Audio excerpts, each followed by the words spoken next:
আসসালামু আলাইকুম। কেমন আছেন? সবাই আশা করি সবাই ভালো আছেন। আলহামদুলিল্লাহ আমিও ভালো আছি।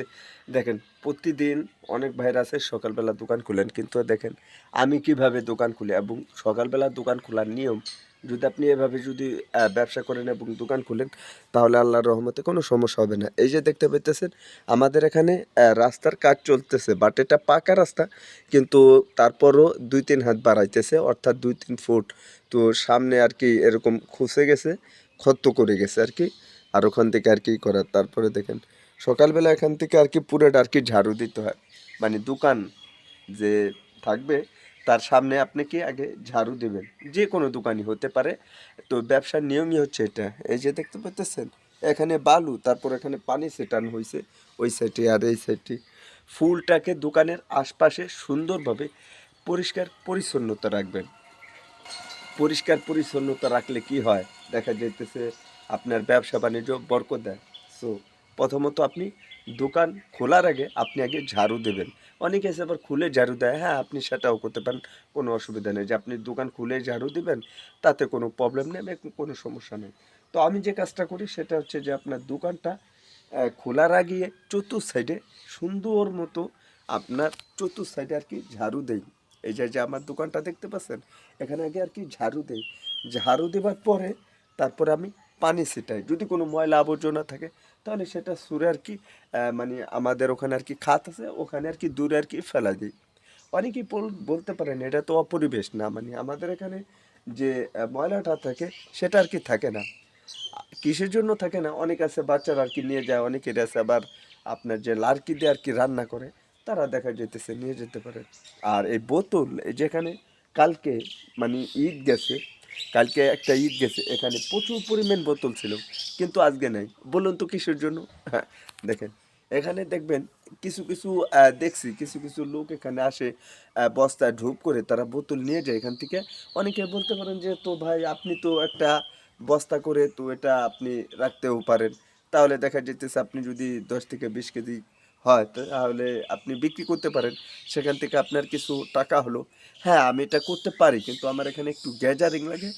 যার কারণে এটা আমি করি না। বাট আপনি করলে করতে পারেন। অনেকে বলতে পারেন যে আপনি তো বলেন যে ভাই হ্যাঁ, ব্যবসার থেকে করা ভালো। তো দেখা যাইতেছে মানে এটা আমার কাছে গ্যাজারিং মনে হয়। যার কারণে বোতলের দামও সীমিত অল্প টাকা। যার কারণে এটা আর কি আমি করি না। কিন্তু আপনারা চাইলে এই কাজটা করতে পারেন। বাট আমার করার প্রয়োজন হয় না, সেটা আমি করি না। কিন্তু আপনাদের যদি এরকমটা থাকে যে একটা ডোবের ভিতরে সব কাস্টমাররা খাবে, খাইয়ে ওখানে বোতল ফেলাবে, সেখান থেকে আপনি কিছু টাকা উপার্জন করবেন বিক্রি করে। আপনি করলে করতে পারেন ভাই। কিন্তু আমার একটু গ্যাজারিং লাগে কিংবা একটু ভেজাল মনে হয়, যার কারণে এটা আমি করি না। সো এইবার প্রশ্ন আসতে পারে যখন আপনি সুন্দর মতন ঝাড়ু দিবেন তখন দেখা যাইতেছে আপনার মালামাল কোথায় কি আছে না আছে সব কিছু দেখতে হবে যে ঠিকঠাক মতন আছে কিনা। কোনোটা যদি শর্ট থাকে তাহলে সেটা আপনাকে কিনতে হবে। আর যদি এরকমটা থাকে যে না আপনার এখন না কোম্পানির লোক এসে দিয়ে যাবে তাহলে সে সে কাজটাও হতে পারে। কিন্তু কথা হচ্ছে কোনটা যখন আপনি অপরিবেশ থাকবেন, দেখবেন অনেকে আছে কি করে জানেন, দোকান খুইলেই স্টার্টিং শুরু করে দেয়, বেচাকেনা শুরু করে দেয়।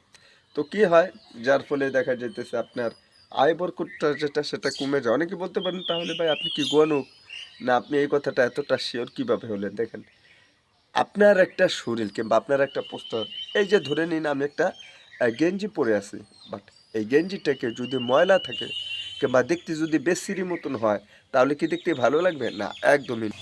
তো আপনার দোকানটা সেরকম, আপনি যত সুন্দর করবেন কিংবা আপনি যত সাজাবেন ডেকোরেশন করবেন ততই ভালো লাগবে। দেখেন আমি কি করি, প্রতিদিন ঘুম থেকে উঠে আমার দোকানে স্টার্টিং করার অবস্থায় আমি ঘুম থেকে উঠি, ব্রাশ করি, ওয়াশরুমে যাই, গোসল করি, একদম ফ্রেশ হয়ে তারপরে আসি। বাট আমি এখন পর্যন্ত কোনো কিছু খাইনি। আপনারা জানেন এখন পর্যন্ত কোনো কিছু খাইনি। ১ গ্লাস পানিও দিইনি মুখে। তো আমি দেখা যাইতেছে কিছুক্ষণ পরে বাড়িতে হয়তো খাবার রেডি করতেছে কিংবা কোনো কিছু রান্না করবে, তারপরে খাবো। খাবারটার বিষয় ততটা ম্যাটার করে না। যদি আপনার দূরে কোথাও দোকান হয়, এরকমটা যদি হয় যে আপনি ভাড়া নিয়ে ব্যবসা করেন, সেই ক্ষেত্রে আপনার খাবারটা আগে জরুরি, সেটা আপনি করতে পারেন। আমি বলতে চাই কোনটা, যে যেহেতু আমার বাড়ি এখান থেকে একটু ৩০ সেকেন্ড লাগে যাইতে, যার কারণে আরকি আমি এই খাবার মানে খাবার যেটা সেটা নিয়ে অত প্যারা করি না এবং মানে টেনশন করি না, যেহেতু বাড়ি 30 সেকেন্ড যে কোনো লোকে সেরা দিয়ে যেতে পারে আর কি। বাসা বাড়ি থেকে খাবারটা রেডি হয়ে গেলে তখন দেওয়া যায়। আর স্টার্টিং অবস্থায় যখন দেখা যেতেছে আপনি একটি বিজনেস কিংবা ব্যবসা যখন আপনি করবেন, যে কোনো ব্যবসা হতে পারে, অনেক ভাইরা এসে এই ভুল কাজটাও করে থাকেন।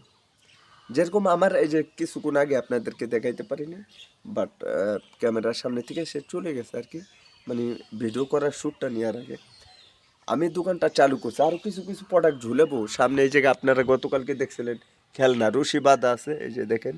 এখন পর্যন্ত আমি ঝুলাইনি, বাট তার আগে ভিডিওটা করতেছি।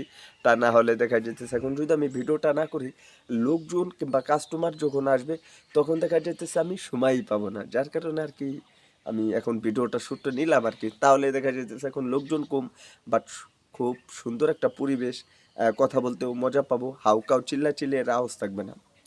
দেখেন একটি কাস্টমার আসলো, আমাকে বললো যে একটা পেজ দিতে, মানে কলোজাপ দিতে 5 টাকা দেবেন। তো আমি কি বলছি যে টাকা পরে বলতেছে, এখন নাই পরে দেবো। আমি বলছি না সরি, বাট এখন আর কি হবে না। কিসের জন্য হবে না? আমি দোকানই তো খুলিনি। আর বাকি দেওয়ার এত সোজা যে দোকান খুললাম না, হুটটুট করে একটি কাস্টমার আসবে, তখনই আমাকে বাকি দিতে হবে। এরকম কয়জন করেন আমাকে সত্য কথা বলেন তো, এই কমেন্ট বক্সে জানাবেন।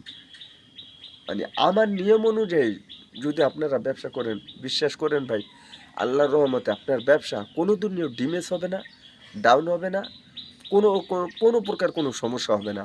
অনেক ভাইরা আছে বলে যে ভাই আপনার দোকান আছে কিংবা আপনার দোকান ছোট। দেখেন ভাই, একটা কথা বলতে চাই, কোনটা পাকা মরিচের জাল বেছে, এটা কি আপনি জানেন? যাবতীয় কয়েক বছর আমি যত বছর ধরে দোকানদারি করতেছি, আল্লাহর রহমতে গতকালকে সব বছরের থেকে গত বছরে বেচা কিনাটা আলহামদুলিল্লাহ মা বাবার দোয়ায় একটু বেশি হয়েছে ভাই, একটু বেশি হয়েছে।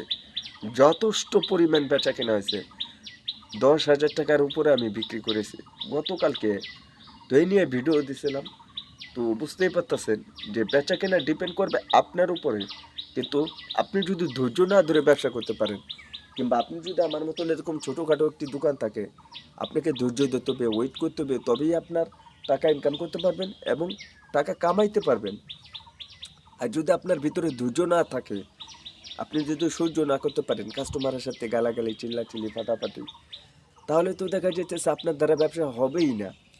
আমি অনেক বছর ধরে ব্যবসা করে আসতেছি, আমি ওয়েট করতেছি এবং আমি কষ্ট করতেছি, পরিশ্রম করি। একটি কাস্টমার একটা বাড়তি কথা বলে, বলুক, সমস্যা কি? তো সেটার জন্য তো আর রাগ করলে হবে না এবং রাগ করলে চলবে না। দেখেন আমার ইতিমধ্যে অনেক টাকা বাকি পড়ে আছে। আমার টাকা তো দেয়ই না, বাট আরও আমার এখান থেকে আরও দূরে দোকান আছে, সেখান থেকে যে নগদ টাকা দা বাকি খায়। তাহলে কি আমি দোকানকে ছেড়ে দেবো? না, বিষয়টা এরকম না। দেখেন, মূলত ঘুম থেকে ওঠার পরে আপনি কখনো কাউকে একদম বাকিতে দেবেন না, যত বড় আপনার কাছের মানুষ হোক না কেন। মূলত আজকে এই বিষয় নিয়ে ভিডিও দেওয়ার ছিল। ভিডিওটি ভালো লাগলে লাইক কমেন্ট অ্যান্ড শেয়ার করবেন। নতুন হলে চ্যানেলটি সাবস্ক্রাইব করে আমাদের সাথে দেখবেন। তো বন্ধুরা, আজকের এই ভিডিওটি এখানে শেষ করে দেবো। সবাই ভালো থাকবেন, সুস্থ থাকবেন। পরবর্তী ভিডিওতে দেখা হবে। আল্লাহ হাফেজ।